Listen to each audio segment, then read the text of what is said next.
أعوذ بالله من الشيطان الرجيم.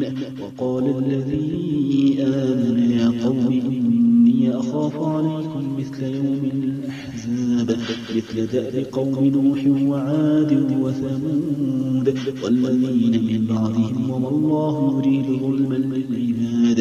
ويا قوم إني أخاف عليكم يوم التناد يوم تولون مدبرين ما لكم من الله من عاصم ومن يضلل الله فما له من هاد.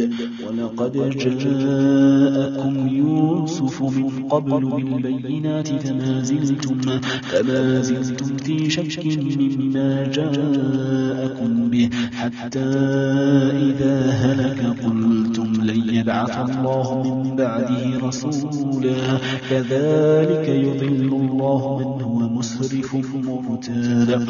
الذين يجادلون في آيات الله بغير سلطان أتاهم كبر مقتا عند الله وعند الذين آمنوا كذلك يطبع الله على كل قلب متكبر جبار.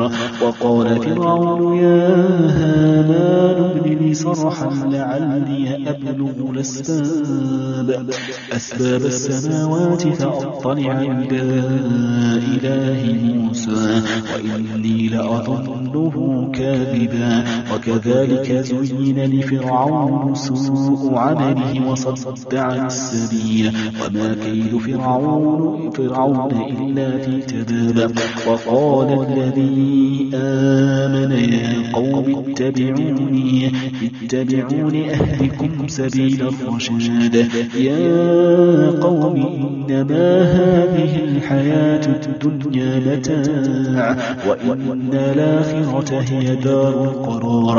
من عمل سيئة فلا يجزى إلا مثلها ومن عمل صالحا من ذكر أو أنثى وهو مؤمن فأولئك يدخلون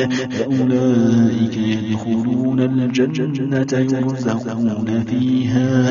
يرزقون فيها بغير حساب.